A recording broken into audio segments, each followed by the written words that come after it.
Kumara Satsanga, Kumara Satsanga, Kawahrina, Kawahniriya,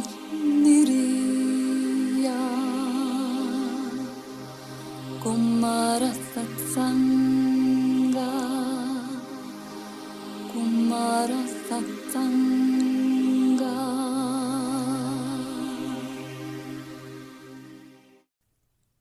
This is the SANAT KUMARA. I am glad to welcome you to this lecture podcast number 84 of Namas University, Earth Spiritual University, the place and community that grows you into fully soul-guided and Shambhala-assisted human beings who are able to create your life and the future of Earth according to the up-to-date divine plan, together with all other beings. I have already spoken to you in lecture number 83 about acceptance. Acceptance of new knowledge, new information, and acceptance of the circumstances. Today, in the lesson 84, I would like to talk to you about acceptance as the skill and how acceptance influences your life. Acceptance is recognition of the reality in the pure form, rationally and calmly, without embellishments and speculations. That is what we teach you with my colleagues in Namas University. Acceptance could be conditional through rationalization and unconditional through the heart. It also does not mean refusal to self-growth or supporting those in need to help improve their lives. Acceptance and obedience are two different terms. Acceptance does not justify weaknesses and defects, like obedience does. For centuries, all Earth's religions demanded the obedience from humanity. If anyone dared to dissent, they were pronounced a heretic and anathemized or damned for the life duration. How many women were burned alive who had direct connection with the divine? Were they all dark witches? For thousands of years, we were forced to feel fear because they desired for you to obey and not to express your free will. This fear you carry from one incarnation to another. Try to answer for yourself who would want to keep you fearful and obedient. Who benefits from it and receives the dividends? Could it be the Creator who exuberates boundless love? Have you ever questioned why angels and archangels only exist in Abrahamic and Gnostics religion, even though the Creator exists in any religion, no matter what he is called?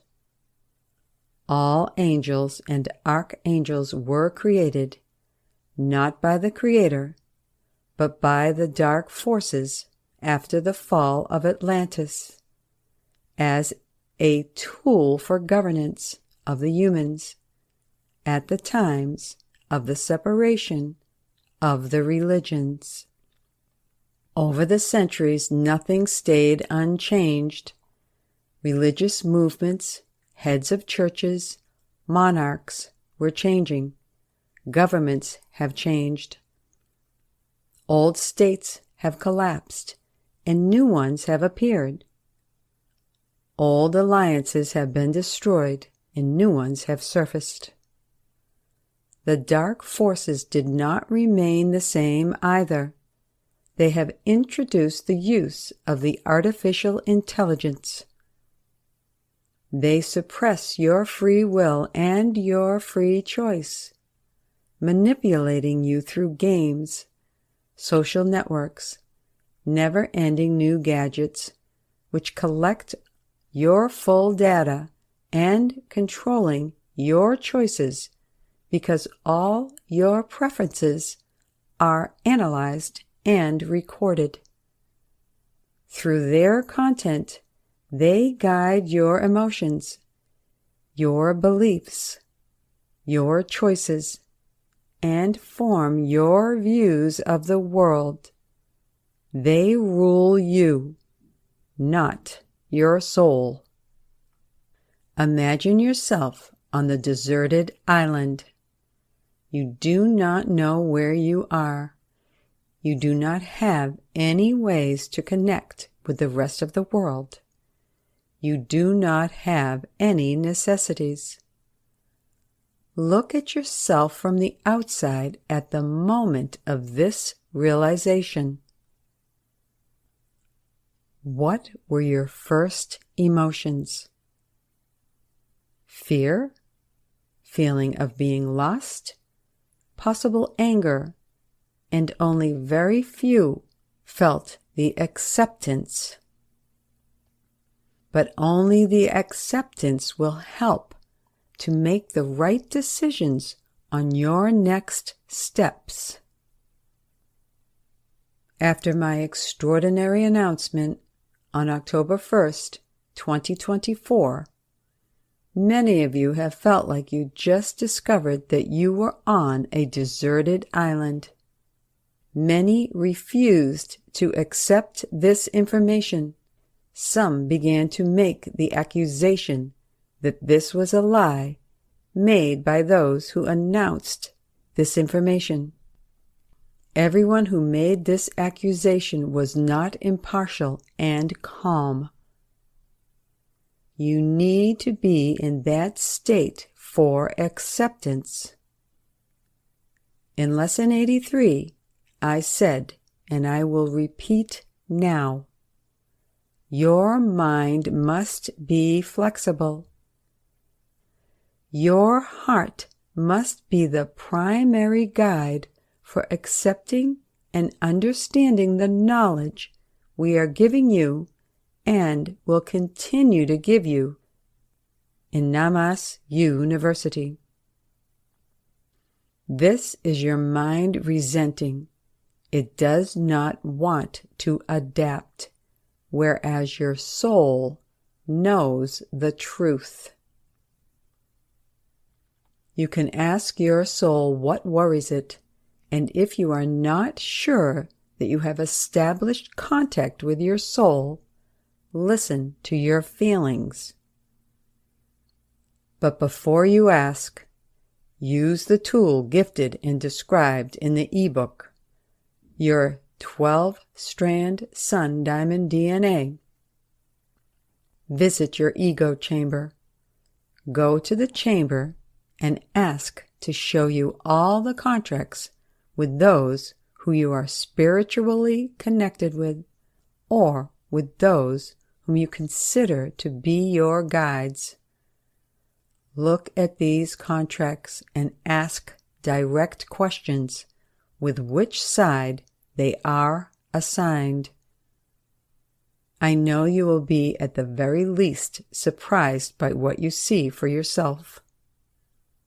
Then proceed as explained in the chapter on working with contracts.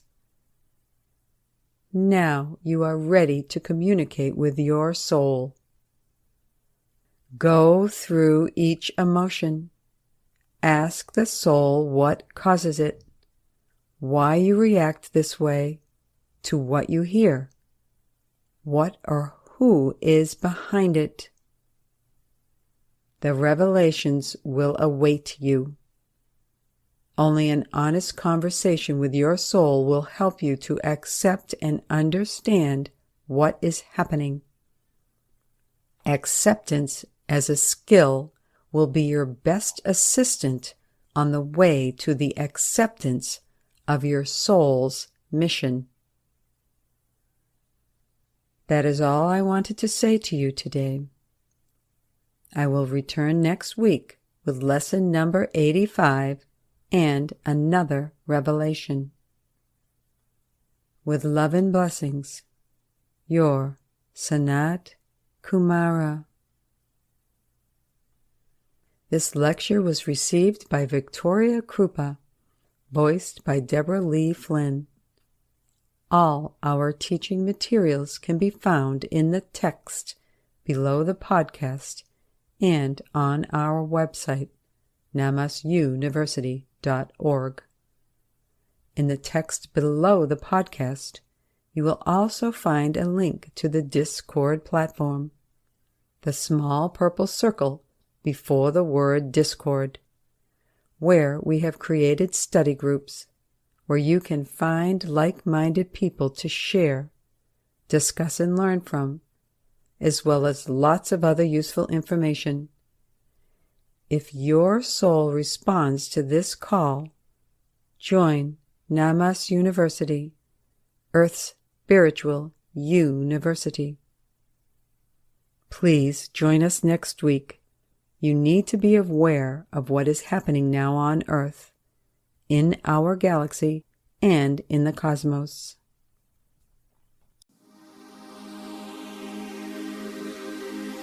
Kumara Satsanga, Kumara Satsanga, Kawa Irina, Kawa Niriya, Kumara Satsanga.